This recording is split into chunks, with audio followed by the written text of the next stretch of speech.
Hello, young lady. How you doing? I'm doing well, Tommy. How are you? I am doing awesome. First off, you got to do me a favor. Do you got any social media where they can go out there and find you at?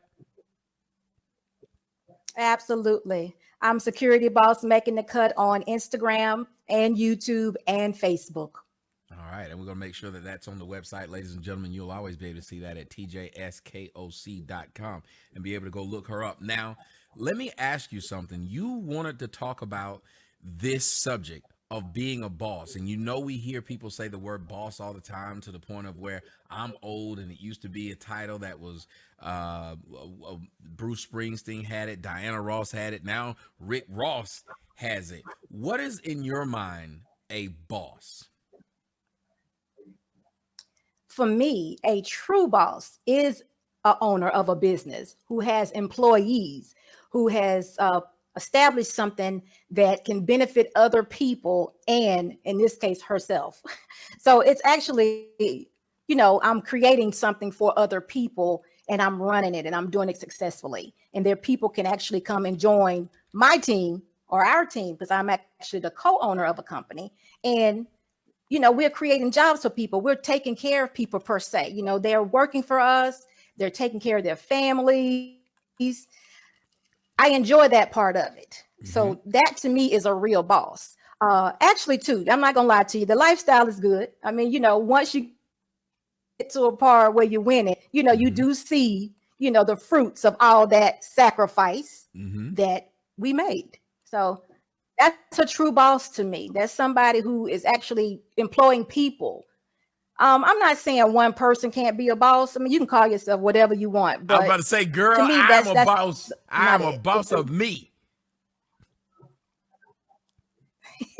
You can be, and I'm not going to take that away from you because you are. But because you wear many hats, but still, I just consider it, a leader, someone mm-hmm. that is in charge, someone that does offer a position. Mm-hmm. For me, it's a position to other people, guidance in some ways. I'm that person that people kind of come to and ask for leadership. They look for me for sometimes wisdom, lots of things. Mm-hmm. That's what I consider a boss. It's not just the glamorous part of it because I work hard. Mm-hmm. Being that boss in the company that I work for right now, my own company, I'm all of operations. I hire people, I terminate people, I pay all the bills, I do everything. Mm-hmm. I cancel, I do everything. So it's not easy. I get business, I look for those contracts, I do so much. Mm-hmm. Now, is every boss though that's the good? Boss. Now, is every boss though a good leader? No. Talk about the qualities that it takes to make a good leader.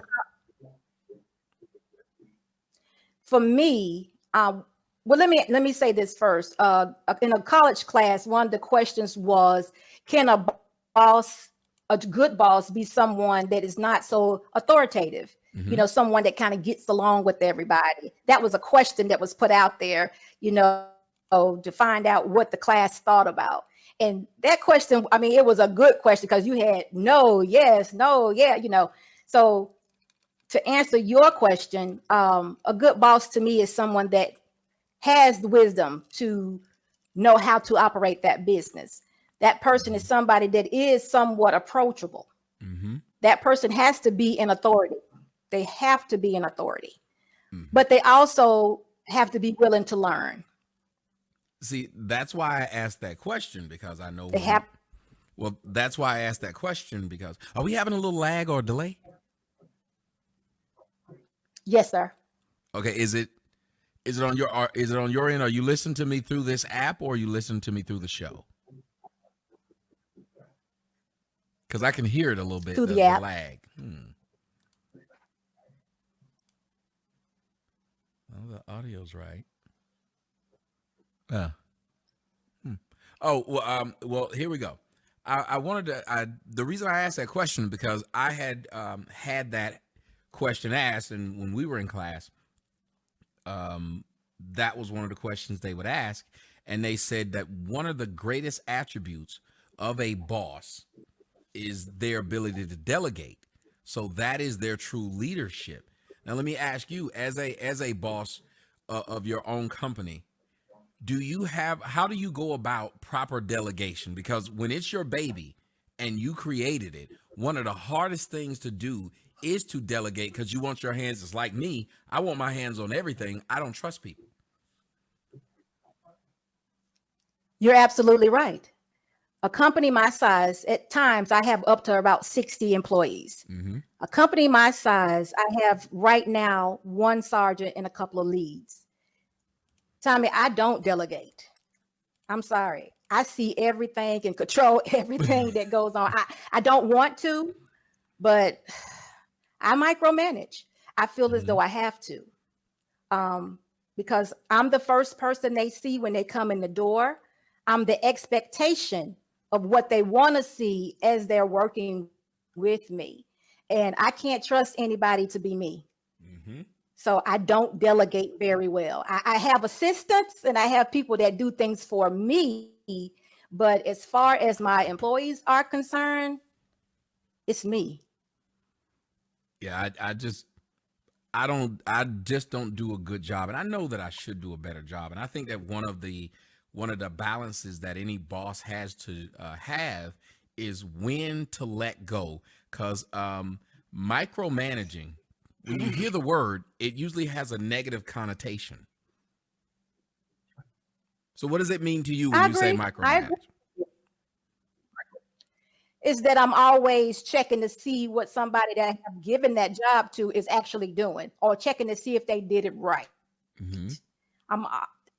I totally agree with you. I totally agree with you. But right now, the numbers that I have, I'm in a place where I don't have to completely let go.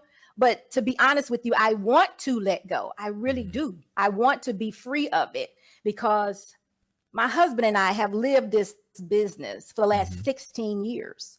And remember, I began by telling you about the sacrifice for the last 16 years. I mean, no vacations, maybe weekend getaways, but no true vacations. No, I mean, my phone rings, I'm on it. I'm looking at, even though I have somebody to do that part, I'm still looking to see, how fast are they responding? Because I still want to have an expectation. And Tommy, the reality of it is you can't get anybody to run your business or own your business like you do. They don't see it the same. For them, it's a job. For you, it's your baby. And it's so difficult. Understand. So difficult. So I've had several people in place. Now, I must tell you, we get better as we go because we learn from the last. But to say that we're there where we're ready to like step off, no. I'm not ready to give it up yet. Does that, in essence, undermine either their ability to do the job or your ability to pick the person? Because they run afoul of this a lot in football, in football and usually sports, where the owner will hire a GM, but the owner will micromanage the GM to the point of where a lot of people won't want to be a GM in that organization, because they will feel like I'm being undermined. So any success I have is going to go to them, but any fault I have is going to go to me. Well, the way it works is this. I only meet those employees approximately. I may have 2 or 3 interviews with them, 15 minutes to a 30-minute interview at 3 different occasions. They're going to tell me whatever I want to hear to get that job. Okay. They're going to tell me whatever it is. They're going to assure me that this is this, this is this. But then when it's actually being done, or when they're put to that test, they may drop the ball one time. And I say, okay, and if no one's perfect. Number 2, I'm questioning, did I make the right decision? By number 3, I'm back into micromanaging mode completely, because I can't allow someone to drop the ball on my business, because we lose contracts when balls are dropped in my business. When officers are not doing what they're supposed to do and there's no follow-up, we lose contracts. Contracts represent money for us. So I can't allow that to happen. So It's both on both parties, because they come in the door excited. They're going to do whatever it takes. They have the qualifications, but then somewhere along the line, I think they get a little comfortable in the job. Mm-hmm. Sometimes I've often been told, you make it look easy. So if I make it look easy, it's because I've been doing it for so many years. Right. It's a whole lot of multitasking. I'm doing 20 things, but they're only seeing one. But there's a lot going on. So when I take 5 things and turn it over to them, they forgot 2 of them. So that's just what you get. So, and I've heard that a lot. People say if you allow someone to get away with something, they will get away with it. So it's almost like, in my opinion, when I hire someone to do something and I'm constantly micromanaging them, my problem is I feel like I'm paying them to not do their job. So either I'm gonna drop your pay, or I'm just gonna do it myself. When you have that, I know you said when you feel comfortable with them, then you'll take your hands off of it. It's kind of like what we talk about when we're talking about dating. And women will say, when I find the right man to lead, I'll let them lead.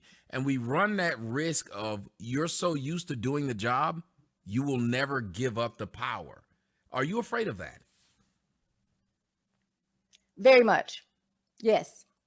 So much so, we even thought about venturing in businesses, mm-hmm. to take our attention away. So, you won't have a choice but to allow somebody else to be in that place, so it's more of a residual instead of me actually having to do it. Mm-hmm. We've thought about several ways that we can say, okay, let go a little bit. And I think that's what it is. We're going to invest in other businesses so we can kind of, walk away from it a little and allow, because it's not that they're doing it wrong. It's just that we have a high expectation of how it's supposed to be done. Mm-hmm. And if they don't have that same, thought, then they're not going to do it that way. So it's just having to find that person that has that same goal as you, that since it is a private business, then one day it may be yours, or you may have your own franchise or what have you. It's hard finding people who think that way or who want to put in that kind of time, because mm-hmm. guess what? Just like us, it has monopolized the whole 16 of our lives. People are not willing to sacrifice their life that way. They want to go on vacation. They want to do whatever. Not everybody's an entrepreneur. Mm-hmm. One of the hardest things.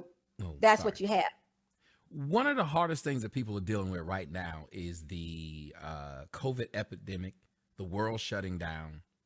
You as a person who runs your own business, and we'll get into the specifics of your business in a second, but you as a person who runs a business, how did you approach this new world that we're in? Because a lot of people, it destroyed their businesses, and being a boss, like you stated, I think probably one of the worst feelings has to be that, well, one of the best feelings is people depend on you and you feed families, you're helping them achieve their dreams. But one of the worst feelings has to be in situations like this, to where you got to feed your own family and you may have to start making difficult decisions when it comes to business. How did you and your husband handle the epidemic, and how would you talk to other people through this epidemic? Well, Tommy, we were fortunate. We run a essential business. No. So when COVID actually came and they started shutting down back in March, our business actually tripled. So y'all started doing like this. Y'all started like this. Like, how do you feel about that? Because I was telling people the same thing. Like, some businesses, like Amazon, blew up because of something like this. So how do you feel on that end of it, knowing that your business went up while others went under? Well, the reason why our business went up is because we own a security firm. Mm-hmm. And what we do is residential security, and we work for the city that we live in. So we actually, we're the preferred security company for that city. Mm-hmm. So what we do a lot of residential security. So when that happened, the need for residential security in the high-rise buildings increased because now they want us 16 to 20 hours a day, where we were only doing 8 hours a day, and we Ah, picked up a lot of additional locations. So what it did, it made us feel good because we could offer more positions to individuals for jobs. We also offered bonuses to come and work, and we made sure that there were some things that were just a requirement: masks, gloves, sanitizer, disinfectant, and we provided all that and are still providing that for all our buildings and all our employees. So it was a plus for us, and I feel good about it. Now, we did lose some, like our government contracts that government shut down, so we lost, not necessarily lost, but it's been put on hold. mm-hmm, Airports and things like that, those contracts were reduced a lot, but mm-hmm. we were fortunate to be in business in other places that did not, and it feels good because we were able to supply, have more jobs for individuals who were looking and really wanted to work. Let me ask you this then. You've been doing this, you said 16 years. How did you get involved in security? How did you guys decide that this is where you guys wanted to be? Because there's a few people in the comment section who are saying that they're involved in security too, and they're actually backing up a lot of what you're saying, as far as saying, if you don't stay over your employees and things go wrong, it makes your company look bad. So that's why you guys are a little bit more hands-on. Well, actually, Tommy, the way my husband has always been wanted to be, military, hurt his knee, football, organized, disciplined. When I met him, he was a bouncer in a nightclub. So he always liked that profession. Okay. That was just who he was. My profession as an entrepreneur actually started out in real estate. I'm actually a realtor for life. I've been a realtor since 2001. So the heads just kind of merged together, and I'm telling you, it was a lot of sacrifice, because in order to become a business owner in this business, there were times that my husband had to go work and not get paid. Mm. Because if you know anything about security, sometimes if business owners don't do their business well, there's a cash flow problem, because you never know when those account holders are going to pay you. Ooh. So if you're not smart enough to generate, yes, because that's what you wait on. If you're dealing with certain contracts, it's just, one begat the other. If that money's not there, then you can't pay. Mm. And my husband was in a place as an account manager, working for a company out of Atlanta.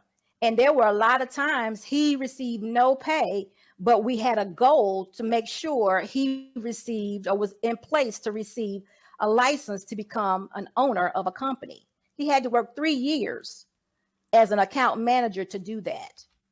So me being in the real estate business, back then, real estate was booming. So I made lots of money, and I was able to support him in everything that he did.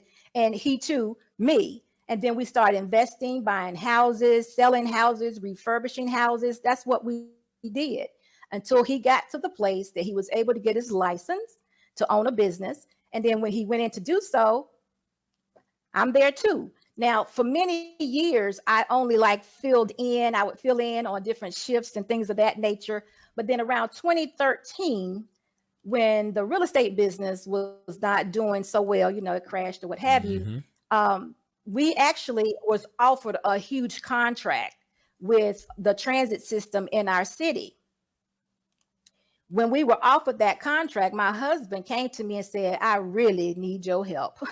So at that time, I reduced more of the real estate, and I now only sell like maybe 1 or 2 houses a year, just to keep myself active. You have to go continuing it anyway. Mm-hmm. So I just keep myself active by selling 1 or 2 houses. If we buy a house, of course, I get paid from that. So I do that.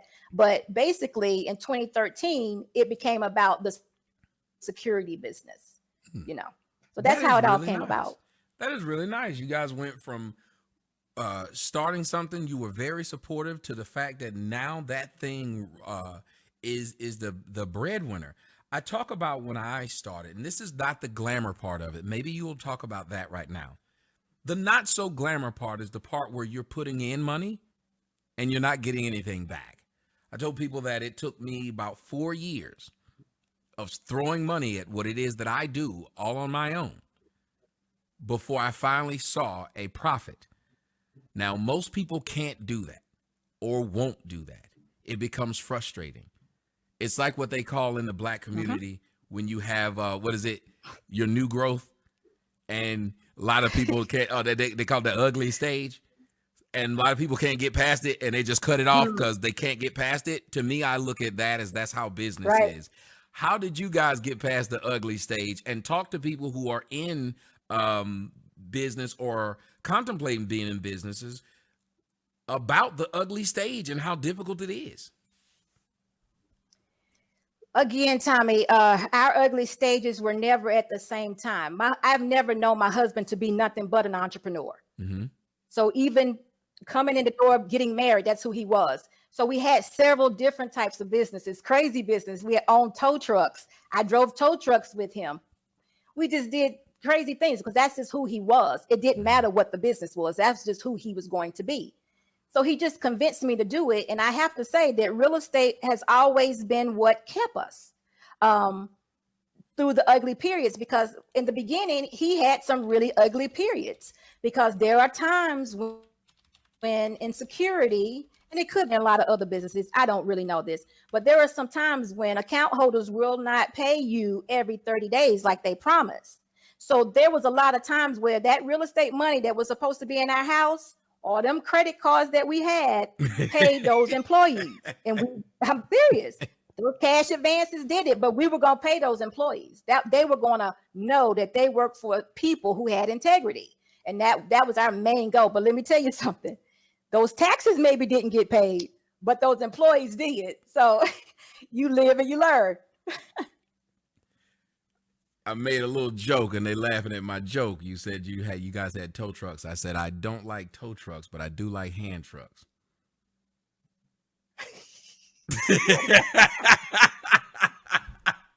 And there are such things as hand trucks. There really are. We used to use them. So it's, I guess so. Yeah. Yeah. So yeah, I know. it's just funny. But I agree with you on that part right there. That's the part where you realize not only are you breaking even, which sometimes it gets to the point where you're just glad to break even, but you're taking a loss. You're having to take out loans and use credit cards just to pay staff. Talk about how that really shows the mettle of, do you really want this business? That's what we did. You have to sacrifice. But guess what? When you work a company, when you're working for a company and it's payday and you receive that check and you take that check to the bank and they tell you the funds are not there, it all becomes very, very real. You make that decision to, you know what? I can't do this because those last 2 weeks that you worked, you're not getting paid for. So you make a good decision because you can do that by yourself. Mm-hmm. So you just, a lot of people depend on 40-hour-a-week jobs, meaning they go to work, they work those shifts, those hours, and they have no clue. They don't have no thought that this company will not pay me. Mm-hmm. But if you've ever experienced a company not paying you, you make a very quick decision on how you're going to live your life. And that's what we did. Yeah. And it's good that you guys had a family unit, because one of the things that many of us Black people do not have as entrepreneurs is a family unit of someone that, like you said, when you're down, he's up. When you're up, he's down. Like, you guys have that to play off of. What would you say to the person that doesn't have what you have, which is someone to help offset any losses? They're doing it all themselves, like me. I hate to say it, Tommy, but you are a person that does many things. You've been at it. But if you were a younger person just getting into it, I would say it's not going to work. Or do your research, because there's so many facets of business, taxes, insurances. There's so many things that have to be covered to be done successfully. Just one person, I just don't think that that's I think you need someone to balance you. You need some kind of support. You need some kind of support. So my hat goes off to you because you do well, I see that you do everything by yourself. I don't know if it's totally that way, but my hat goes off to you to be able to do so. Really, it does. Yeah, but I bet you this. When doing that, I also manage a house.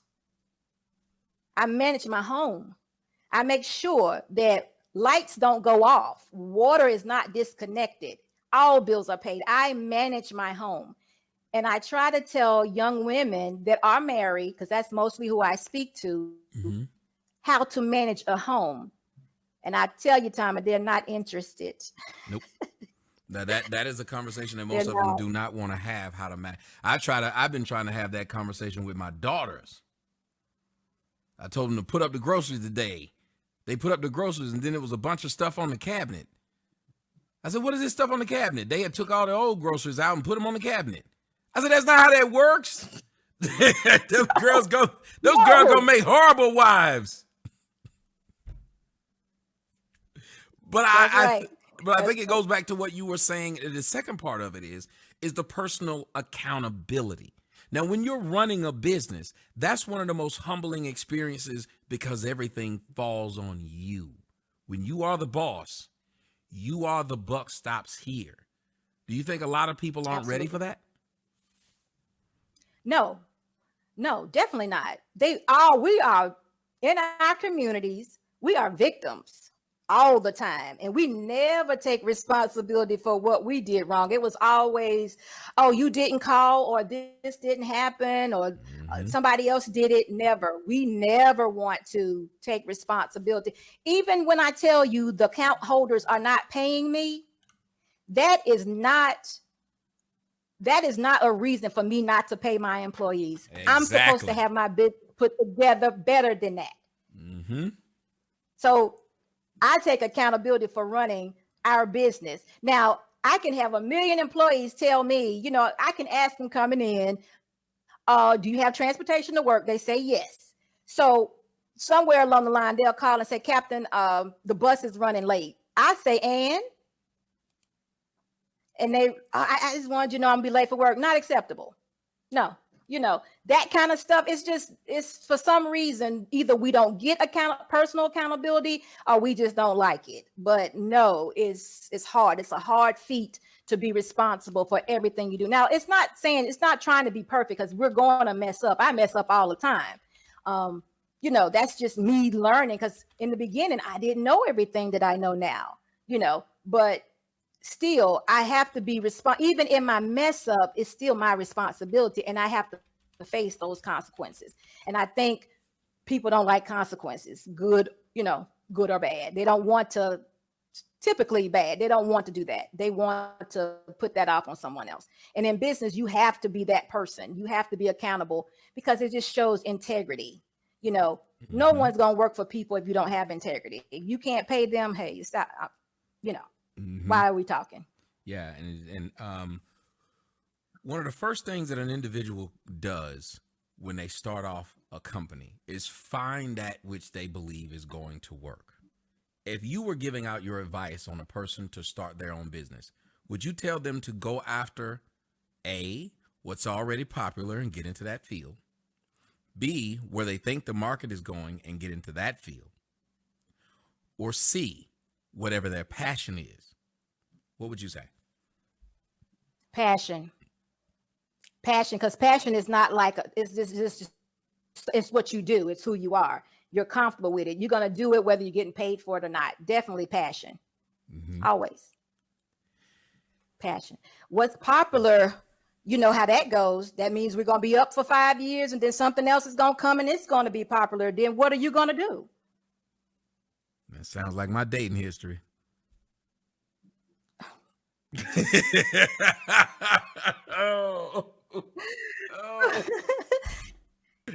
I heard you say that before.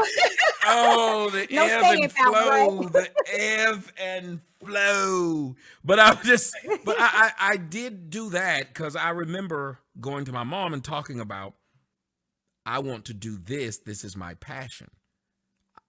I lost a girlfriend doing my passion. I was told it wouldn't work doing my passion. I started to doubt myself in the process because I was draining the money I had saved. And I knew if I had drained all that money, I was going to have to lay up with a fat chick. And I did not want to do that. So therefore, I was afraid. I was petrified. What do you say to the people who are in that stage of doubt where things appear to be going wrong and it is their passion, but they got to eat? I say continue to do what you're doing, but supplement it. Get you a job working at night. Get you, Amazon, Uber, something to supplement, something so where you can eat. Change your living situation, but continue on your path. If it's indeed your passion, don't give it up. Now, if you want to be a 40-year-old rapper, all right. Why you got to bring my life up into this? Why?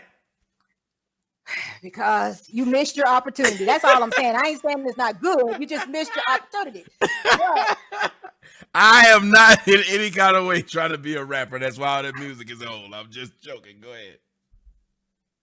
But no, for really though, that support system is very important. But you're going to have those naysayers. I'm going to tell you what me and my husband did, and this is just real, okay? Mm-hmm. When we got married, nobody supported us. Nobody supported the marriage. Let me say that differently. Nobody on my side supported the marriage. I was the baby girl. I don't know what the thoughts were. I hate all men. I really don't know. But we were not supported. So earlier on, we decided that it was going to be me and him. And basically, we were going to isolate ourselves and get it done. And that's what we did. We were not going to bring anybody into that relationship. We were not going to hear the negativity. If I'm about to cut his head off, we're going to cut it off in the house and it's going to stay in the house. And we're not going to ever discuss it with anybody else because we knew that we couldn't handle those naysayers interfering in our relationship because it would have broke us because we're trying to do one thing and that doesn't look too positive. And then now you're knocking my mate, blaming him or her for all the problems. We said, no, it's got to be between me and you. And if you keep it this way, we will win. Mm-hmm. As long as you don't bring in any outside sources. So that's what we did. I agree. You guys basically got in the bunker together. You got in the foxhole and said it's us against the world, which again allows you to focus. We're going back to personal accountability, ladies and gentlemen. We are with security boss, the boss, and she's talking to us about what it takes to run a business. I want to ask you about the personal accountability when it comes to being in that foxhole with someone. That had to come from somewhere for you to be able to look at your own family and say, I'm going to go and this is the decision I'm making. It goes back to business. This is the decision I'm making and I'm pushing all of my chips in. I think that as far as personal accountability, today, the majority of us enter things, whether it's business or relationship, and I like how you're doing the parallel between the two, whether it's business or relationship, we don't tend to put all our chips in. We put some behind our back. We put some in the pocket. We knock some on the floor and hope they put it in the shoe, but we don't go all in. Can you tell us what went through your mindset, his mindset, and what made you trust the decision, the man you chose to go all in? Because it's the same as what made you trust your business to go all in. Well, what it was is that my parents are workers. They are workers, true work ethic, have worked probably, my mom, one job her whole life, school system. My dad, 2 jobs, Duke Energy. That's who they were, never missed a day out of work. They put that in me. I was a worker, but I knew that I was smarter than that. And I knew that it was more to me than that. Now, when my husband came, he brought on something totally different. He brought on that collegiate dreaming. I see the stars. We could do this. We can do that. Where my parents were not like that. My parents was like, you're going to pay your bills. You're going to be disciplined. You're going to save your money. This is how we're going to do it. He added that part. Well, you can have anything you want. You can do this. You can do that. And I just knew that it was more to me than what my parents had given me. And I just knew I was different. It would be sometimes they would say things and I would, what? Question it. Like, And then he just kind of confirmed that when he came along. So I saw that in him. Now, I always say, I tell him too, when I was younger, I'm not a dreamer. I was more of the logical person, practical. This is how it goes. This is what makes sense. You pay your bills, your lights stay on. You know, it's so funny. I said in the beginning, my husband taught me how to make an arrangement on a light bill because I didn't know how to do it. I never heard of that. That wasn't my life. That wasn't what my parents did. You know, they were just very conservative. You work, you pay your bills, you live a calm life, and you're good. He brought along that part of the life that I knew nothing about. So I trusted it because I knew that there was more to life than what I was living. So I went all in. And the fact that they hated him so much, and he was always this good guy. You know how you do when you're young. You was like, so now I really want him. I want him more now. So that's what I did. You know. So, and you know, they kind of cursed the relationship. It seems like it's a great thing for you guys that have been married this long and to be in business this long. They seem to reflect. I'm telling you, everything you're saying seems to go back and forth from relationship to business, and both seem to parallel. Have you noticed this before we spoke? Have you guys sat down and said a part of our longevity in our personal life is our ability to have longevity in our professional life? Absolutely. We do it all the time. For a while, we had some people, we were used to be really, really heavy in the church. I love the Lord now. But we kind of found out different things about religion. I'm not going to talk negative about it. But anyway, still love the Lord, still follow the Christ. But we were spoken to one time, and it's so funny because this person said, you know that you're the closer and he's the person with the idea, but I'm the closer. Now, throughout our lives, we have been tossing that back and forth. You know, it's like, he'll say, no, I'm the closer. I said, no, you're not. You're the idea. And we just keep going back and forth with it throughout different times of our life that's who we are. I didn't tell you how many years we've been married, but I'm going to tell you now, and it's been 25 years. Mm-hmm. And I wouldn't have it any other way. It's been 25 years, and we've actually worked together, Tommy, probably 20 of those years we've actually worked together. We worked together at the same job. I mean, I've had a couple of jobs, but you know, we actually work together. We leave out the house together on a given day in the same car, going to the same place, eat the lunch together, come home together. And I don't think I ever get really tired of him. I mean, he gets on my nerves, but you know, it's just okay. It's not a big deal. So I know that that's different, and it's been parallel like that the whole time. You know, if one thing is not good, then of course, you know that the work is not going to be good. If work is not good, then home life is going to be terrible. Mm-hmm. So you're right. So what you're saying is, if y'all business had failed, y'all marriage would have failed. Probably, because you know what? Probably the marriage probably would have failed because the business did fail. You're right. Yes, that would probably be one of the reasons. That is an honest answer, because statistics show that the number one reason that divorces happen is finances.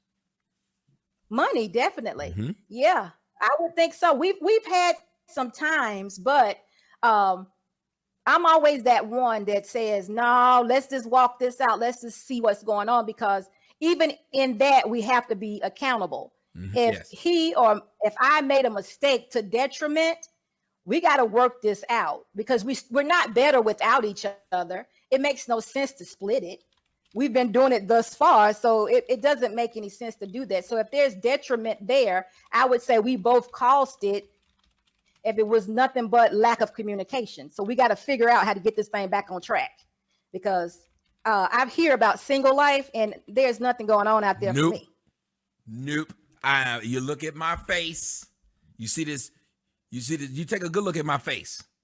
You see this smile. it look out of place. You can say that tracks on my tears. Oh, but you don't want to be out here in this mess. It's a bunch of crap. I tell anybody, if you can find somebody to get in that foxhole with, to get in that bunker with, do it. Tommy, I don't even understand some of the stuff that you talk about when it comes to women right now. When you say certain things, I'd be like, oh my God, I'm so removed that I just don't even understand it. I'd be like, they are really doing this stuff, you know, but we're not perfect, but we try to complement each other and do good together. So, you know, and we just have to keep working at it. Now, when you and your husband, when you guys are working together, how do you box out the rest of the world? How do you block them out when it comes to certain things, as far as, well, who's the face of the company? Who's running the company? What is the perception versus the reality? How do you stop from there being any internal struggle, jealousy, or how do you deal with when it actually pops up? Well, actually, my chief makes all those decisions. My chief is the CEO. And he says, it's kind of funny because he says, I'm a young retired person. So he plays the role of a retired man. And he says, you are the face and you handle the business. And he says, just call me when you need me. And that's really how it's done. He allows me to do that. And he just makes all those decisions. Anything difficult, I go to him. He tells me what to do and I do it. So it's not that difficult. In other words, he stays in his lane and he kind of he's good at delegating. Okay. Mm-hmm. He's good at delegating. I just don't have it together. I'm with him on that. I can actually, I'll let people do things. I'm good at that. Mm-hmm. I believe I hired you for a reason. I do that. If I hire you to clean up, I'll go away and let you do what it is you need to do. I kind of trust my ability to pay. And I think that's what it seems like you're saying your husband does. He trusts his ability to pay. Like if he hires you to do that job, he believes you're going to do that job. Exactly. I'm telling you, he said he's the CEO of the business. So he just he lets it go. And I'm the face of the business. And like I said, if I need him, he's there. He's there. So. Well, a young lady in the audience said that he sounds like a good man. She said she's jealous and she asked for his Instagram page. Nah, just missing. She said she want to know what his email is. But no, so when it comes to raising children in this, because we hear a lot of people, again, I got to go back in the Black community, which everybody's an entrepreneur. It's like when people learn that word, they all just said it. But there's success that should come behind these things. I'm going to ask you, though, how do you guys as a family unit, I don't know if you have any children, but does that make it more difficult to try and continue to build on a business? We don't have any children, but it would definitely make it very difficult. My husband has a son by his first wife, but he and I together don't have any children. Oh. So we haven't had per se that thing there because children they require a lot. Mm-hmm. They require just as much as that business, if not more. My husband had a child before we were married, and I had a child before we were married. So we never had a child together. So when we started our endeavors as being entrepreneurs together, our kids were basically teenagers and grown. So they didn't have to, we were basically almost empty nesters. And y'all were still able to be married for 25 years and you still look as young as you look. When did you first have your kid? At 3? 4. You look very young. She said 4. Tommy, I'm going to tell you this. I'm not going to tell you my age because I'm not going to let you hurt my podcast platform. But I'm older. I'm older than you think. I'm looking when you said that. I was like, no, that's a relatively young woman. I was watching the comments in the comment section. The dudes was getting all hot and bothered. Uh-uh. See, I can't let you ruin my podcast. Oh, I'm not gonna. No. See, I'm gonna let you go on and roll with that because I would have never guessed. So when you said that, I was like, wait a minute. We had teenage kids and we've been married 25 years. That's and my husband was married prior than me. My husband was married once before. I'm my husband's second wife. He didn't learn anything from grabbing that electric fence. I heard him laugh in the background. Yes, he did. Listen, he learned very well. I actually think men should go through it once before they settle. I can believe that.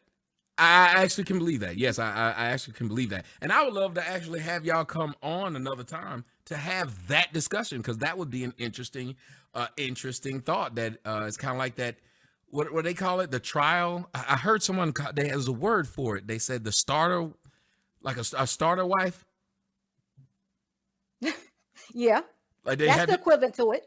Yeah. So I actually can believe that. I think that's something.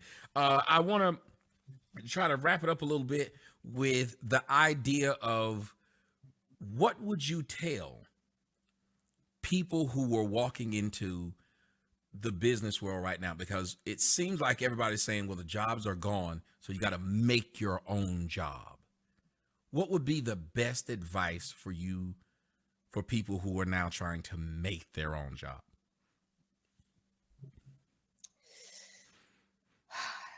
For an individual that wants to make their own job, make sure that you are or have what it takes to be an entrepreneur, and also make sure you do something in your passion.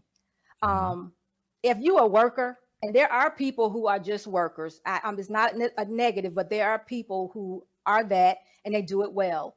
You have to know who you are. It's not easy. It's not easy. And go with your passion. I would definitely say go with your passion. If you have a support system, it's great. If you don't, it's going to be very hard. Try to get educated in whatever you're going to do. But just like I said about us, my husband was an entrepreneur in any business, whatever the business was, he was going to be that way. So if it's your passion you after, then that always works. If not, it's just going to be very difficult. But I would always say go with your passion and try to have a support system, but don't give up your daytime job until you are established. I agree. Some people are trying to put on hats that they can't wear. Wayne Moyo says, or asked the question, do you have any advice on fundraising for startups? No, I don't, but you can create your own. Well, it's not a good time. I mean, it's not a good time right now, but it all depends on what kind of business you are. If you're the kind of person who's investing in t-shirts or something graphic, then put on some kind of show that, shows your t-shirts or things of that nature, or fundraiser. People always like to eat. You can always find somebody wanting to eat and pay for some food. So that always works. But to me, that's only a temporary thing. Doing business and having your own business is an everyday work. You're at it every single day. It's not just one event and then I'm gonna stop and then it's going to be enough. It's every day until it actually takes a hold, and then you can sell it into it. Like Tommy, just like you said, what, 5 years for you? I think when they open up big business, they actually give themselves 7 years. It's like written in a budget, 7 years before it fails or before it generates a profit. I can say 7 years is probably a good time. If you're doing it right, 7 years. So if you can fundraise enough money in 7 years for 7 years of business things, and then do it. But I think it takes more than that. I do. You might even want to look into some sort of small business loans, which I'm an advocate of that. They're very, the interest rates are low. If you're a minority, they want to give you money. They want you to be employed. If you employ minorities, they give you a plus with that. They give you good contracts and all of that. So that's always a plus. So make sure you do the research on your business, the one that you choose, and definitely have your cash flow. And if not, like I said, don't quit that day job until you do. And another thing, a lot of people ask me about fundraising under the current economy. And I tell them one of the most surefire ways of fundraising is this right here.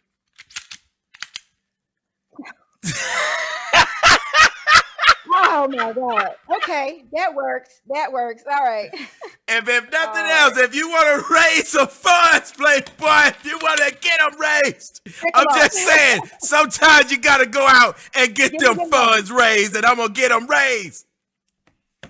What? I don't recommend that. But Tommy, do you mind if I talk a little bit about my podcast? No, go ahead. Please do. Wrap it up with that. That would be perfect. Okay. All right. Okay.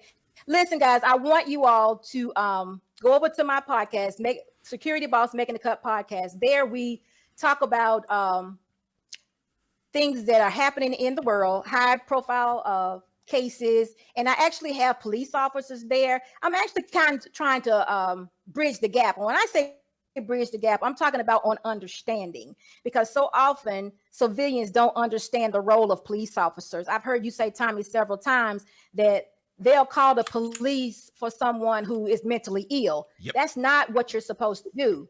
And if they know the roles of those officers, then maybe they would handle the situation differently. So I have a platform for that where I have officers there that can answer questions. They also go through procedures. They'll let you know, they'll say, we had one video where we talked about George Floyd. Was it actually procedure or was it murder? And I know some of you don't want to hear it, but the optics were not good. But I think it's leaning more to procedure, and it probably won't be murder. But either way, the platform is for your opinions. It's for people who feel like they've been wrongly done. My whole goal with this, and it's even with my business, go to the podcast, check it out Security Boss. I am an advocate for men because I have men come in my office all the time looking for jobs, and they have such sad stories. And I just want to help them. But sometimes they are just so clueless, I can't help them. And for one reason or another. So, go check it out. Listen to the things I'm saying. And, right now I'm doing some videos with Darren Long, the Metro Mall. Yeah, my dog. Yeah. So we're doing some things together now where we're just going through several things, and we're talking about accountability, what's reasonable, what's not. And, he's giving his opinion, I'm giving mine. Sometimes the finished product is totally different. My goal is to have individuals stop being killed on the side of the road. And his goal might be something totally different. So it's, I'm there to do that. If we can say something to people where they won't have court on the side of the road for not wearing a seatbelt because the white man stopped them, then we want to give them all the information they can so they don't have to have that on the side of the road. We do have options. And I think a lot of times we don't realize we have options. We just go from 0 to 100. And you shouldn't be doing that with a man with a gun on his side. That's just not the proper thing to do on the side of the road. So I want you guys to go check it out. And I thank you so much for allowing me to be here and sharing this with me. And I'm telling you, I'm watching you. You are very informative. I enjoy what you do. I like the way you do it. I agree with most things you do. I don't know how you do it, but I definitely appreciate it. Well, I tell you what, thank you so much for coming on here, and thank your husband for bringing you on here, and thank you both for being listeners of the show. I think it is amazing. I love it when couples listen to the show because to me, it validates a lot of what I'm saying, because you guys are the future of not only Black America, but America. They are trying to destroy the family unit, and the family unit is where you can have this support system that you're talking about, to where we can have more entrepreneurs because we have more resources of our own to fall back on. I would love to be able to have you back on the show again, and ladies and gentlemen, we're going to make sure that all of her information, including her Instagram, website, and podcast, are all on in the description box as well as on the website. And I'd love to be able to have you back again, to where, because a lot of people are asking questions, and maybe we can just do like a Q&A from the people in the audience, especially on some of those things that you talk about when it comes to procedure and how to handle authority and law enforcement. Definitely. All right. I want to call into your show often, but I never disagree with you. Well, do like some people, call in and make up and disagree. No, you will never call me a bitch. No way. She said that is not happening. Nope, not letting it go down. Nope. And I better start watching who I call people out their name, because they might have a husband like yours that show up. Baby. No, I doubt it. I'm up here just yelling and calling, listen here, bitch. Then I'll be like, hold on, somebody at my door. It be the dude, what you call my wife. Dog, it's just a show, man. Exactly. It's just a show. I don't be meaning these words, bro. Look, listen, we need to follow instructions.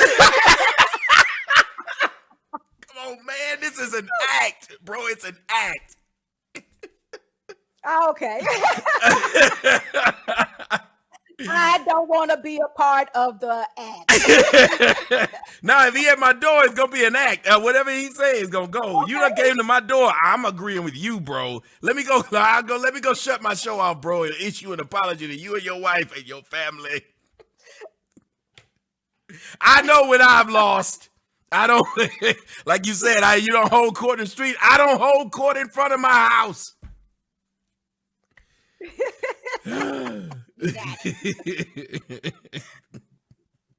I agree. Thank you so much for coming on the show. Ladies and gentlemen, this was Security Boss, the boss, on how to run a business and personal accountability. Thank you so much for coming on. Thank you to your husband. And thank you to everyone who watched the show. If you missed it, don't worry. Catch it on the replay. Find all her information in the description box. I love you guys. I will talk to you later, dear. All right. Thank you.